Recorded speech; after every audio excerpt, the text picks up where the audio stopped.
Dear student, welcome to our today's class of Divine Public School. Exercise 8.2 आज हम exercise 8.2 पढ़ेंगे। कल हमने 8.1 पढ़ी थी, इसको भी ध्यान से समझेंगे आप।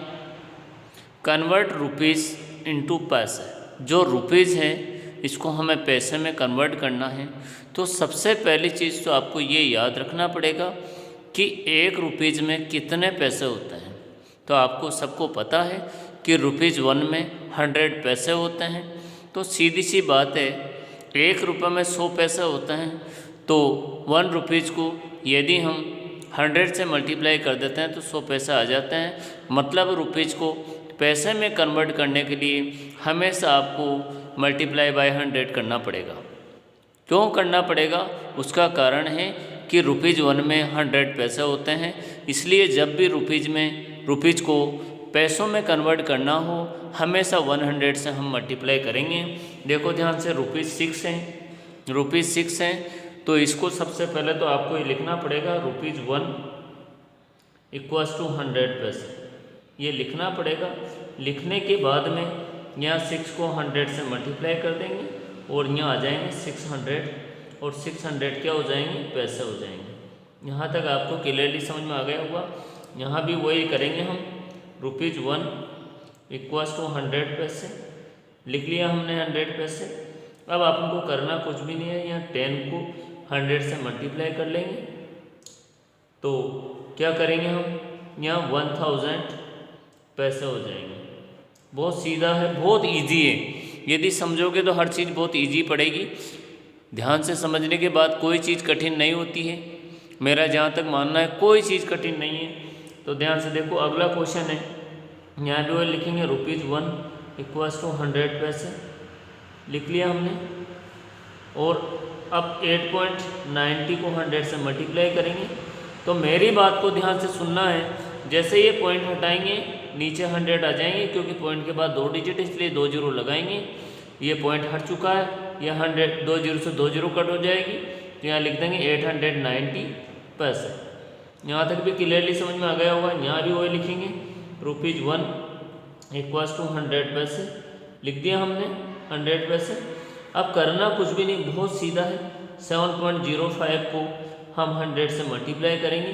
अब आपको पता है इसमें पॉइंट है, पॉइंट हटाने के लिए अपन को 100 लिखना पड़ेगा। क्यों लिखना पड़ेगा? पॉइंट के बाद 2 डिजिट इसलिए 2 जीरो लगाना पड़ेगा। 100 से 100 कट हो जाएंगे, अपना आंसर आ जाएगा 705 पैसे। यहाँ तक भी आपको बिल्कुल क्लियरली समझ में आ गया होगा, कोई डाउट नहीं होगा। अब आगे हम चलते हैं, बहुत ईजी है। यहाँ भी वही करना पड़ेगा, ₹1 = 100 पैसे लिख लिया हमने 100 पैसे। अब अपन को करना क्या? 26.75 को 100 से मल्टीप्लाई कर लेंगे। इसका पॉइंट हटाने के लिए 1 और 2 डिजिट है, इसलिए यहाँ 2 जीरो लगा देंगे। 100 से 100 कट हो जाएंगे। 100 से 100 कट होने के बाद में 2675 यहाँ पैसे हो जाएंगे। यहाँ तक भी आपको क्लियरली समझ में आ गया होगा। ₹1 = 100 पैसे लिख लिया हमने। अब आपको करना कुछ भी नहीं है, 64.75 को 100 से मल्टीप्लाई कर लेंगे और यहाँ जैसे ही पॉइंट हटाएंगे 2 जीरो आ जाएगी। 100 से 100 कट हो जाएंगे, 6475 यहाँ पैसे हो जाएंगे।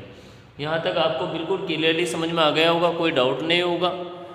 इसके बाद में हम कन्वर्ट पैसे इनटू रुपीज़। अभी अपने रुपीज़ को पैसों में कन्वर्ट करना सीखा था, अब पैसे को रुपीज़ में कन्वर्ट करना सीखेंगे। बहुत इजी है अगर ध्यान से समझोगे तो। देखो ध्यान से, वही सिस्टम याद रखना है। ₹1 लिखा = 100 पैसे लिखे। अब उसमें क्या किया था हमने? रुपीज़ को पैसे में कन्वर्ट करने के लिए तो मल्टीप्लाई बाय 100 किया था, इसमें डिवाइड बाय 100 करेंगे। बहुत सीधा है।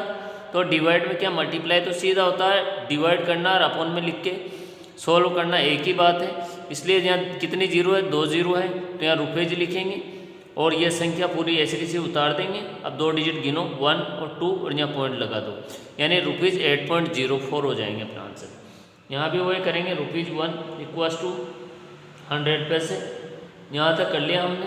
अब अपन को करना कुछ भी नहीं, बहुत सीधा है। 350 लिखा, डिवाइड बाय 100 किया, = यहाँ रुपीज़ लिखा, यहाँ 350 लिखा, 2 डिजिट गिनो, 1 और 2, और यहाँ पॉइंट लगा दो। तो ये ₹3.50 हो जाएंगे। इसके बाद में अगला क्वेश्चन ध्यान से समझना आप लोगों को, बहुत इजी है अगर ध्यान से समझोगे तो। यहाँ ध्यान से समझना है, ये देखो ध्यान से। अब यहाँ है ₹1 = 100 पैसे लिख दिया हमने यहाँ। अब करना कुछ भी नहीं है, डिवाइड बाय 100 करना है। तो आपको पता है यहाँ रुपीज़ लिखा, यहाँ 4050 लिखा, 2 डिजिट गिनो 1 और 2 यहाँ पॉइंट लगा दो तो ₹40.50 हो जाएंगे। यहाँ ₹1 = 100 पैसे, ₹1 = 100 पैसे। अपन को करना कुछ भी नहीं, डिवाइड बाय 100 करना है, =2153, ये अपना आंसर हो जाएगा। यहाँ तक आपको बिल्कुल क्लियरली समझ में आ गया होगा। अब आपको इसी तरीके से अपनी प्रैक्टिस नोटबुक में 8.2 सॉल्व करके देखना है। यदि कोई डाउट रहे तो आप कैसे भी मैसेज डाल के या फ़ोन करके पूछ सकते हो। आज के लिए इतना ही काफ़ी है। Thank you, very nice day.